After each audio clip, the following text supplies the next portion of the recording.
Hi, this Shabbat is Shabbat Shekalim. The word shekel should be familiar to you from the Israeli currency. Shekalim is what you use in Israel as a currency. But Shabbat Shekalim doesn't speak about Israel of today. Shabbat Shekalim speaks about a first of 4 Shabbatot before the festival of Passover. Shabbat Shekalim always happens before Purim and help us prepare for Purim, as it requests from each of the Israelite members to contribute half of a biblical shekel for the upkeep of the tent of the meetings, the Mishkan. So the Torah on chapter 30, verses 11 to 16, which belong to Parashat Ki Tisa, establishes that that is the duty. Now, why is collecting funds for the Mishkan important?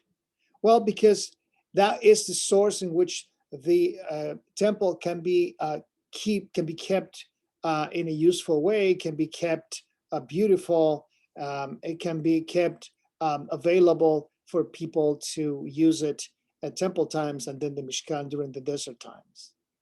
And collecting funds also helps the poor as we try to practice social justice when we give of our resources. Let's not forget that we have during Purim matanot la'evyanim, right?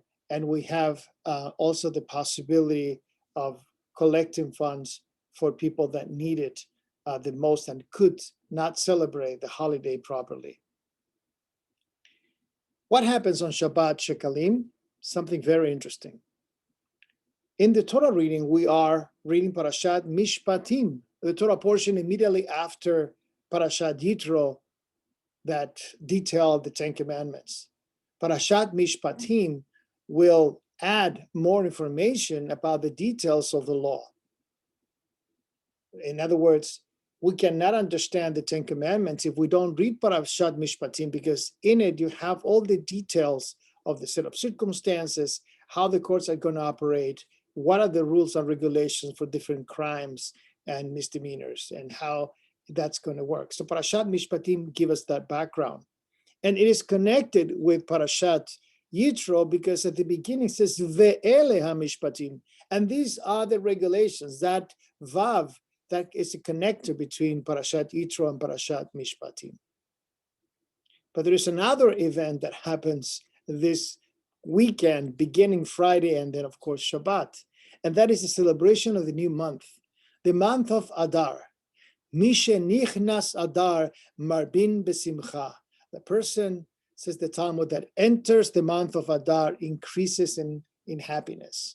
Adar is the month of Purim, and it is Rosh Chodesh on Friday and Saturday. And therefore, we have to mark that by the reading of Parashat Pinchas, right, in the book of Bemidbar, the book of Numbers, that portion that talks about the sacrifices offered on the day of Rosh Chodesh. So we read Parashat Mishpatim.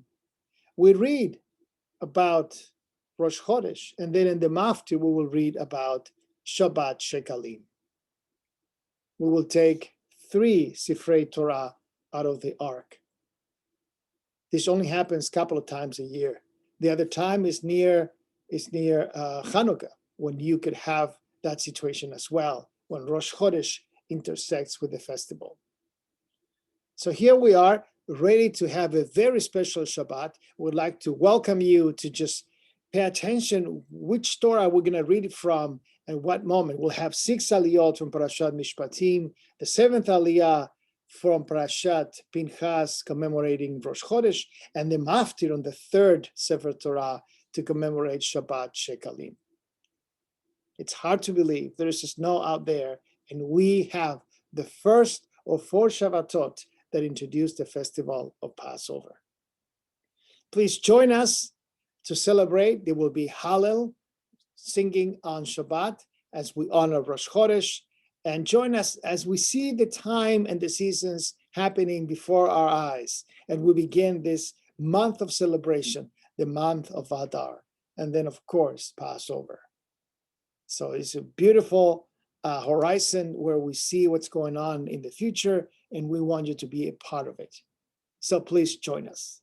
Friday night, 6 p.m., and now up to 25 people on Shabbat morning at 10 a.m.